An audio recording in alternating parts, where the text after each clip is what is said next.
Furniture world లో red tags sale మళ్ళీ వచ్చేసింది. మాసివ్ రేంజ్ ఆఫ్ ఫర్నిచర్ పై flat 50% off. Need a visit furniture world Banjara Hills. Call 9701362954. Gopal Reddy garu, Lakshman రావు గారు, BT Naidu గారు, వెంకటేశ్వర్ల గారు ఇష్యూ గురించి మాట్లాడారు అధ్యక్ష. ప్రధానంగా ఎన్డీఏ ప్రభుత్వం అధికారంలోకి వచ్చే ముందల చాలా స్పష్టంగా ఎంతమంది బిడ్డలు ఉంటే అంతమంది బిడ్డలకి ఇస్తామని హామీ ఇస్తాం జరిగింది. ఆ హామీకి మేము కట్టుబడి ఉన్నాం. రెండో అంశం అధ్యక్ష, అందుకే గైడ్ లైన్స్ రూపొందించడానికి కొంచెం సమయం కావాలని అడిగాం. నేను కూడా ఇది కొంచెం సీరియస్గా తీసుకుంటున్నా.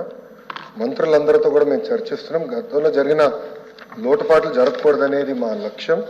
మీరన్నట్టు గతంలో 15,000 రూపాయలని, తర్వాత అది కాస్త నెక్స్ట్ ఇయర్ 14,000కి అయింది, తర్వాత 13,000కి అయింది.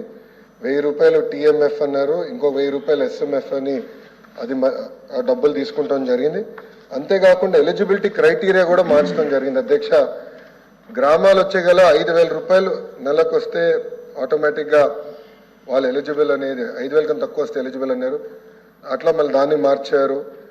భూమి కూడా అది కూడా మార్చారు. దాని తర్వాత ఎలక్ట్రిసిటీ కన్జంప్షన్ విషయంలో కూడా కొన్ని నుసుకలు జరిగినాయి. ఇంతేకాకుండా పాదయాత్రలో కూడా నేను అనేక మందిని కలిసినప్పుడు వాళ్ళు చాలా స్పష్టంగా, మేము ఇప్పుడు అప్పు చేసి ఒక 4 వీలర్ 4th హ్యాండ్ బండి కొన్నాం అంటే 30,000 రూపాయలు 40,000 రూపాయలు పెట్టి ఒక స్కార్పియో కొనుక్కున్నాం. ఇమీడియట్గా తీసుకున్న వెంటనే మా తెల్ల కార్డు పోయింది, దానివల్ల మాకు రావాల్సిన సంక్షేమ కార్యక్రమాలన్నీ పోయినాయని వాళ్ళు నాకు చెప్తాం కూడా జరిగింది. ఇది కూడా మేము డిస్కస్ చేస్తున్నాం. ఎందుకంటే గ్రామ సచివాలయం, వార్డు సచివాలయాలు స్వామి గారి కింద ఉంది, మళ్ళీ ఆర్టీజీ నా కింద ఉంది. మీ ఇద్దరం కూర్చుని డేటాని కూడా ప్యూరిఫై చేయాలి, పకడ్బందీగా ఇది అమలు చేయాలనేది లక్ష్యంతో మేము చేస్తున్నాం అధ్యక్ష. మీకు ఎలాంటి సందేహం అవసరం లేదు. అర్హులు ఎంతమంది ఉన్నా ఇవ్వాలనేదే ఎన్డీఏ ప్రభుత్వం లక్ష్యం. అది మేము సాధిస్తాం. రెండోది, ఇది బోత్ ప్రభుత్వం ప్రైవేట్ పాఠశాలలకు వెళ్ళే విద్యార్థులకి వర్తిస్తుంది. ఇంకో పక్కన పెద్దలు అన్నట్టు అధ్యక్ష, 2019 నుంచి 24తో పోల్చితే ప్రభుత్వ పాఠశాలలో సుమారుగా 72,000 మంది విద్యార్థులు తగ్గారు అధ్యక్ష. ఇది కూడా మేము చర్చిస్తున్నాం. ఎందుకంటే నాడు నేడు కార్యక్రమం ద్వారా వేలాది కోట్ల రూపాయలు ఖర్చు పెట్టిన విషయం వాస్తవం. కానీ ఎందుకు విద్యార్థులు తగ్గారు? గత ప్రభుత్వం సిబిఎస్ఈ తీసుకొచ్చింది.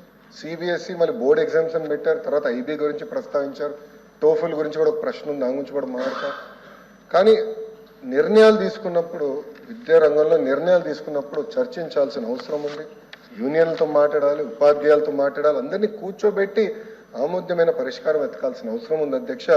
నీ జర్క్ రియాక్షన్ తీసుకోవాల్సిన అవసరం లేదు. అందుకే మీరు చూస్తే నేను మంత్రి కరెక్ట్గా ఈ రోజుతో నెల అయింది నేను ఛార్జ్ తీసుకుని. నేను కూడా అధికారులు చెప్పేది ఒకటి, రాబోయే సంవత్సరం ఏం చేయబోతున్నాం రోడ్ మ్యాప్ వేద్దాం, అందరితో చర్చిద్దాం, సంఘాలు అందరినీ కూర్చోబెడదాం, మాట్లాడదాం, వచ్చే సంవత్సరం నుంచి అమలు చేద్దాం. నాకు నచ్చింది కనుక ఇది ఇద్దాం, నాకు నచ్చలేదు కనుక ఇది తీసేద్దాం అనేది కరెక్ట్ కాదు. చర్చించిన తర్వాత నేను నిర్ణయం తీసుకుందాం అనేది ఒక లక్ష్యంగా మేము పెట్టుకున్నాం. పెద్దలు వెంకటేశ్వర గారు అన్నట్టు వాస్తవం, ప్రభుత్వ పాఠశాలలో అడ్మిషన్స్ తగ్గుతున్నాయి, అంటే ఎలాంటి సందేహం లేదు. ఒక పక్కన ఎన్డీఏ ప్రభుత్వం రిక్రూట్మెంట్ కూడా చేస్తుంది.